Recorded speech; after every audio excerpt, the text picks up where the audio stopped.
et merci aux organisateurs d'avoir invité l'Open Geospatial Consortium à ouvrir ces premiers rendez-vous géomatiques. Donc, la blockchain, tout le monde en a entendu au moins parler, ou entendu le nom. Quelques-uns comprennent ce que c'est, surtout associé aux crypto-monnaies comme le Bitcoin. Mais en fait, très peu de personnes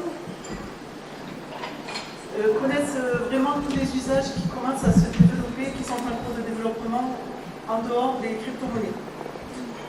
Donc, pas de panique, c'est pas la peine de comprendre tout le détail de la blockchain pour comprendre ces cas d'utilisation.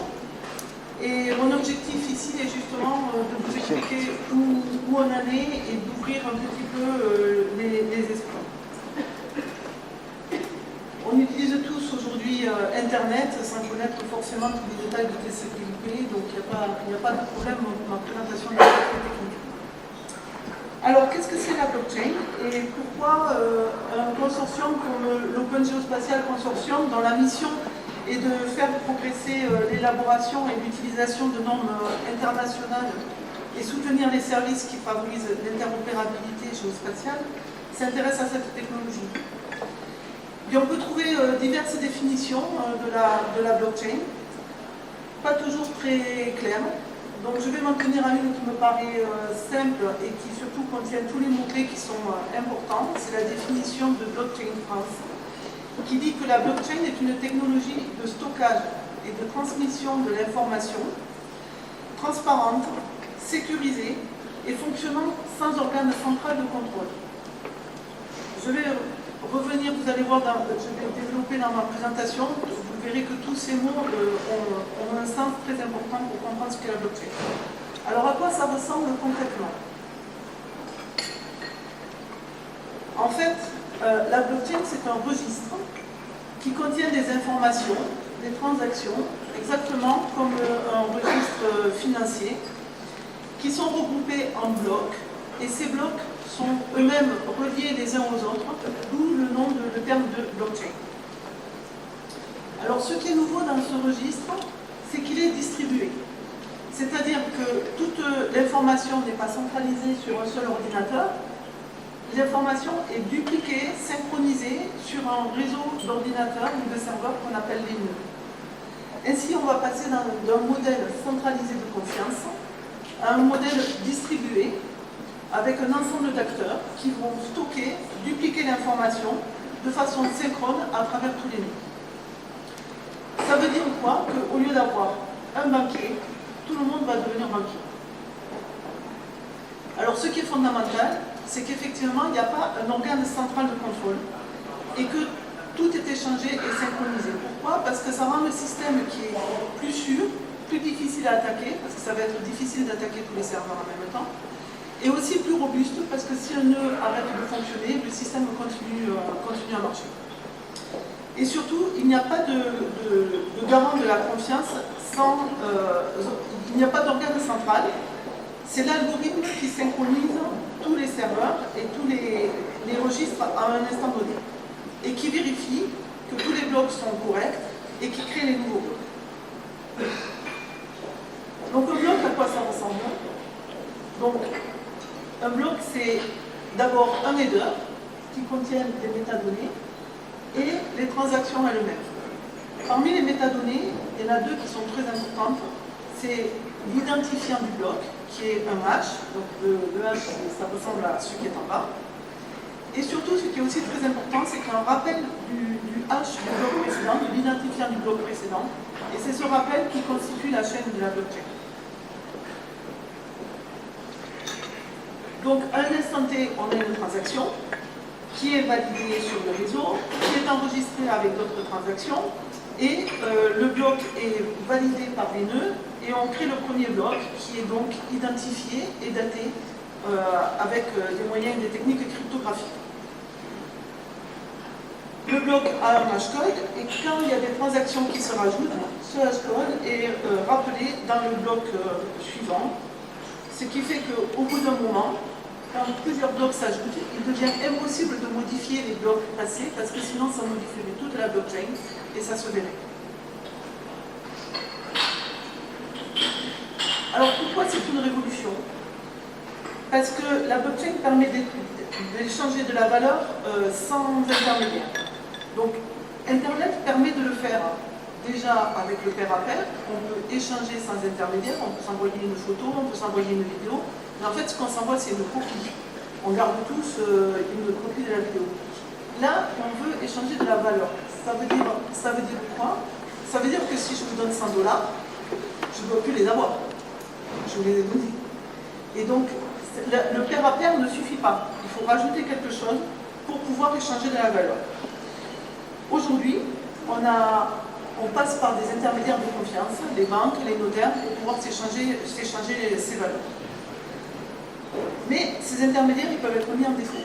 Il peut arriver qu'il y ait une grosse dévaluation, que des billets, tout d'un coup, un gouvernement décide que des billets n'ont plus cours, les banques, si elles sont en difficulté, puissent saisir l'argent que vous avez sur vos comptes au-delà d'un certain seuil. Ça existe dans plusieurs pays.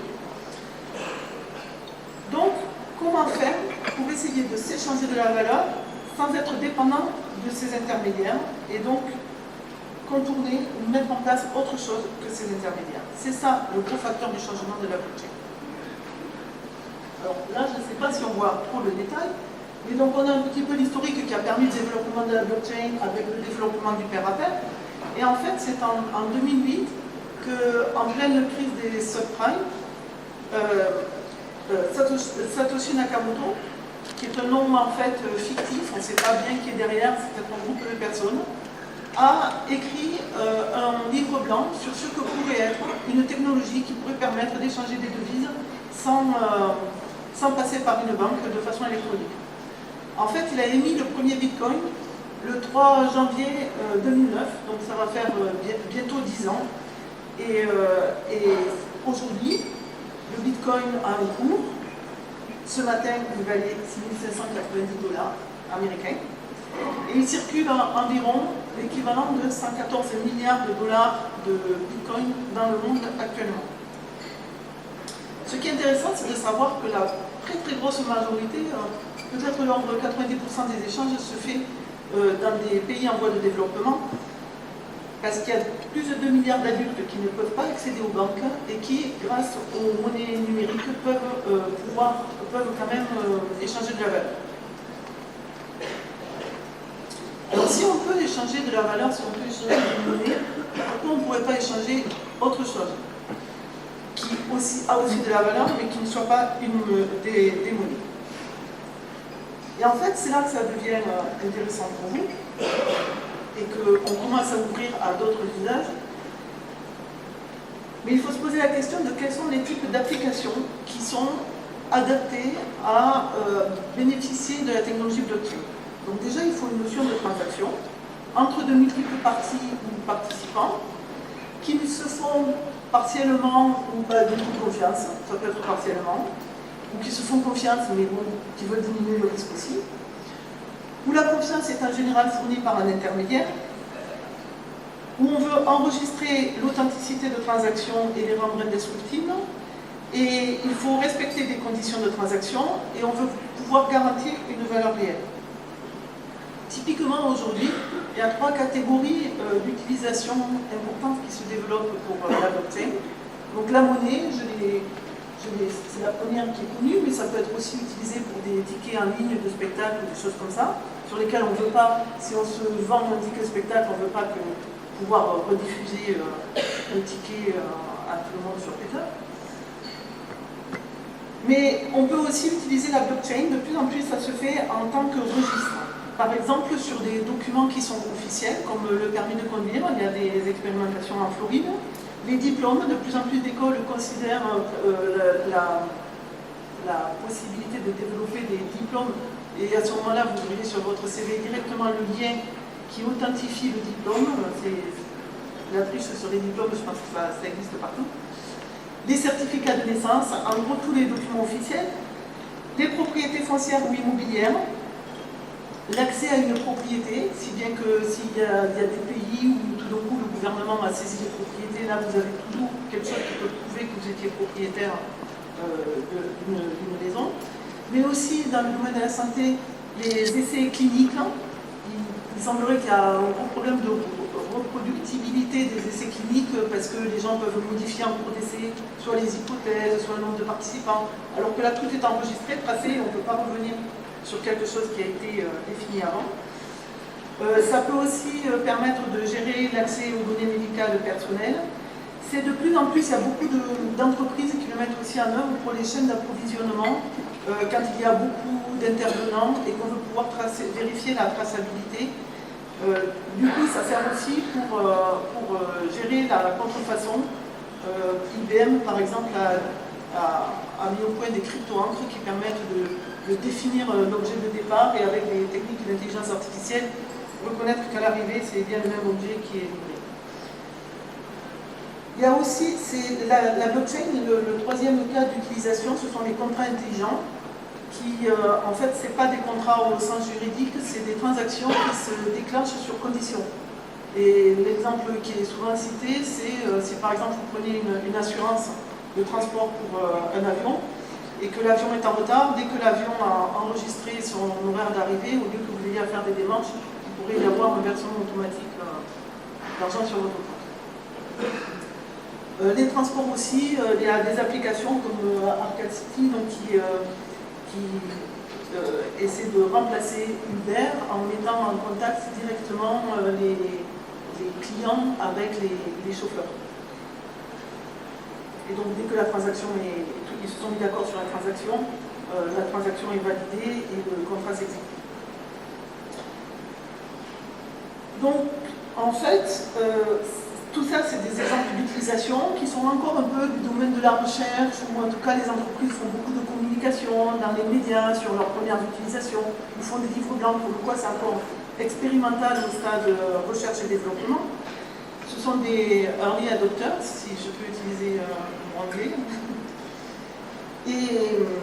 Et donc, mais par contre, on peut voir que la tendance est très claire et que toutes les entreprises se mettent à expérimenter sur comment ils peuvent adapter leurs activités et où est-ce qu'ils peuvent bénéficier de la blockchain. Donc en fait, on s'est dit que c'était le bon moment pour l'Open Geospatial Consortium pour commencer à travailler sur les standards. On a besoin d'avoir des membres qui ont déjà commencé à expérimenter, on a besoin d'avoir quelques exemples d'utilisation, mais par contre, après, il faut commencer à standardiser assez tôt pour que quand tout ça devient vraiment très mature, les standards soient pris.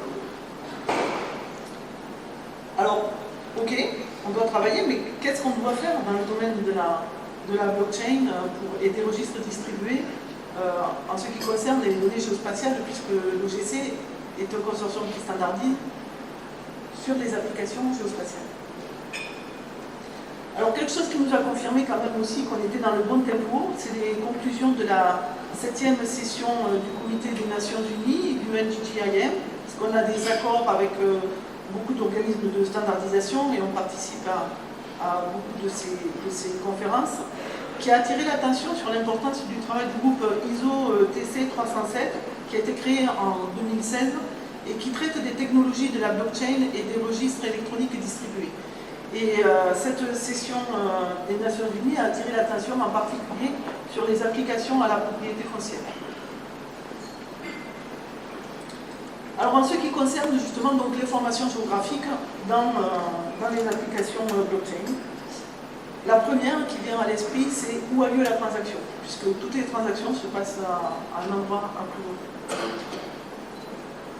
Donc si on veut renseigner l'endroit où s'est passée la transaction, où est-ce qu'on doit mettre l'information? Est-ce qu'on doit la mettre plutôt dans le header, plutôt dans chaque transaction? Comment est-ce qu'on doit encoder l'information de géolocalisation, puisqu'il y a aussi, il peut y avoir un problème d'encodage. Si la transaction implique un objet qui est géospatial, où doit-on la mettre dans le bloc? Doit-on mettre un aperçu, un preview dans le bloc? Comment référencer correctement des cartes, des données vectorielles, des séries chronologiques et toutes les données qui peuvent être éventuellement multidimensions. Donc, on réunit régulièrement tous les 3 mois des comités techniques où on réunit nos membres pour qu'ils puissent discuter et faire avancer les questions de standardisation. Et donc, au comité technique de mars 2018 qui a eu lieu à Orléans, ces comités ils ont lieu, on change d'endroit tous les 3 mois pour être représentés un petit peu partout dans le monde.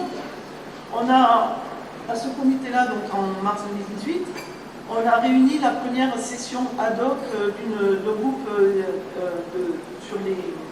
sur les registres distribués et sur la blockchain. Et donc là, le programme, c'est en anglais parce que c'est directement le programme que j'ai recopié. On a commencé à faire une introduction. On a invité des gens qui travaillaient déjà un peu sur la standardisation pour qu'ils nous fassent un état de l'art de où en étaient les autres organismes de standardisation.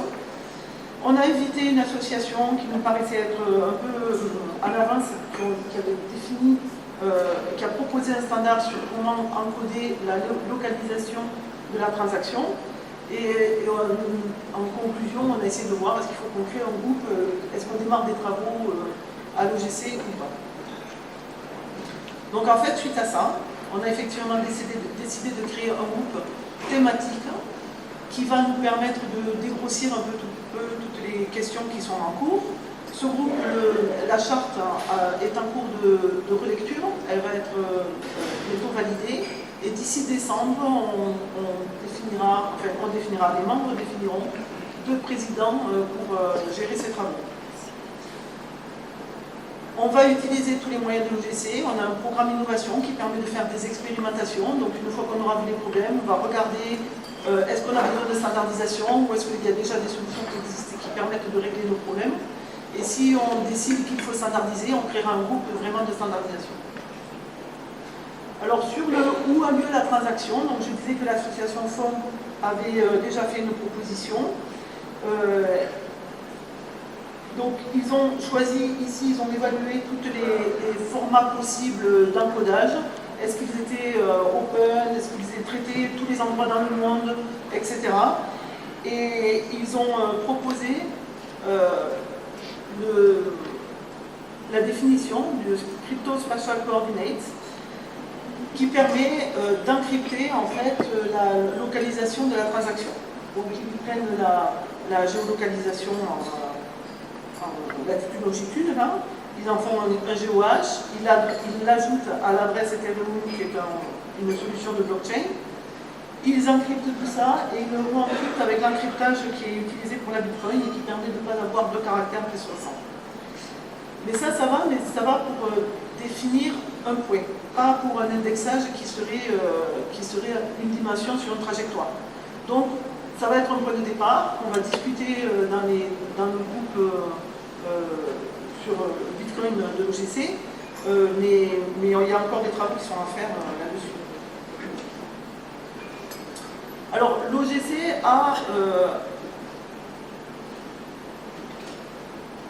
a défini déjà un certain nombre de standards aussi pour la géolocalisation, donc en particulier le Discrete Global Grid System, DGGS, qui permet de localiser n'importe quel endroit sur la planète comme faisant partie d'une cellule, et c'est un système hiérarchique qui permet d'améliorer la précision de la localisation. Donc on s'est dit comment, si on doit utiliser un système comme ça pour géolocaliser, comment... Excusez-moi. Comment est-ce qu'on peut l'adapter avec les Crypto Spatial Coordinates, et on voit ce qu'on pourrait par exemple utiliser l'identificateur de chaque cellule comme GOH. On a aussi au niveau encodage des standards OGC, le Well-Known Text et aussi Well-Known Binary qu'on pourrait encoder en GOH, et les géométries pourraient être en Well-Known Binary. Donc en fait on réfléchit à comment utiliser les standards OGC avec les technologies de blockchain pour tout ce qui est données géospatiales. Il existe aujourd'hui beaucoup de serveurs, et je sais qu'il y en a, puisque hier soir j'ai discuté avec certains d'entre vous, et ils ne connaissaient pas forcément le nom de l'OGC, mais quand on parle de WMS, WFS, WMTS, WPS, là ça parle un peu plus aux gens. CCGML, je parlais tout à l'heure. Ah oui. Et donc tout ça, ce sont des standards de l'OGC, c'est pas grave, hein. Si on disparaît, c'est que les standards marchent bien, les gens ne se posent pas des questions sur le consortium. Et donc en fait, on travaille aussi à voir comment ils peuvent, ces serveurs ils existent, il faut bien qu'ils continuent à pouvoir servir des données avec des systèmes qui eux-mêmes mettent en œuvre la blockchain. Donc comment les intégrer, comment les interfacer. Donc on a aussi du travail là-dessus. On a quelques idées pour référencer une requête. On pourrait mettre un résumé dans les métadonnées, un résumé de la big box des transactions, ou on pourrait mettre des liens vers des requêtes OGC et l'ordre de la requête dans les transactions elles-mêmes. Donc en synthèse, je vois Karine qui me fait signe. Les registres, je vous ai expliqué ce qu'était la blockchain. Donc on passe de registres et d'enregistrements centralisés vers des registres distribués, sécurisés avec ce système de chaînage. Les problèmes qu'on aborde maintenant pour la géomatique, c'est où et comment encoder l'information.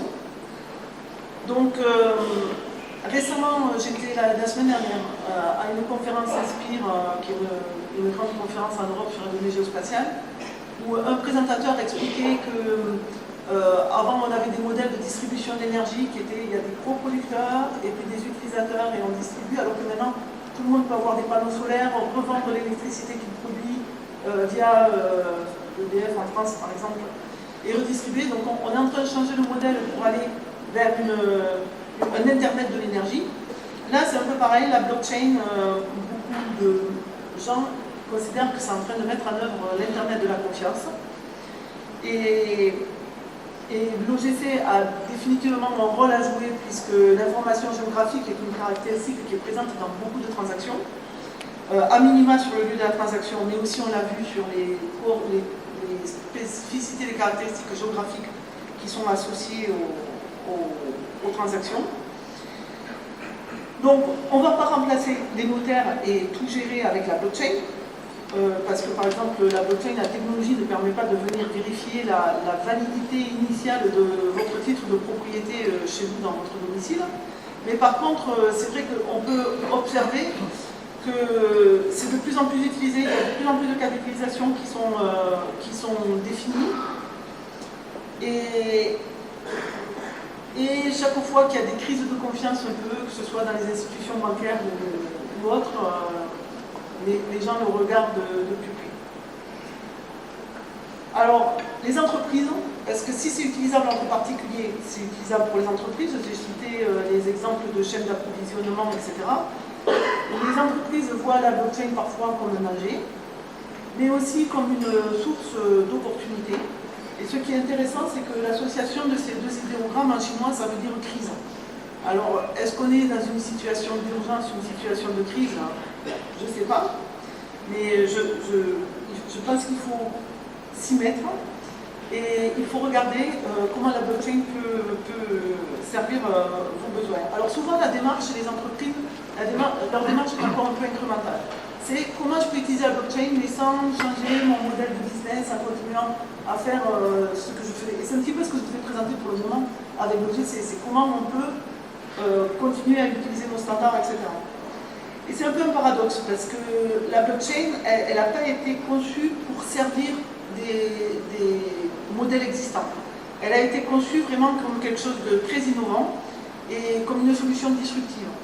Donc ça ressemble un petit peu à quand Internet est apparu, l'industrie du disque s'est dit comment je peux utiliser Internet et ils ont inventé les DRM, les Digital Rights Management, alors que des solutions comme Deezer ou Spotify sont apparues beaucoup plus tard. Donc les solutions vraiment innovantes, elles sont apparues plus tard, quand les gens ont commencé à pouvoir digérer ce que pouvait apporter Internet à leurs solutions. Donc là, on est un petit peu dans la même situation aujourd'hui sur la blockchain. Alors, Bill Gates a dit nous surestimons toujours le changement qui se produira au cours des 2 prochaines années et nous sous-estimons le changement qui aura lieu au cours des 10 prochaines années. Ne vous laissez pas bercer par l'inaction. C'est un peu le but de ma présentation aujourd'hui.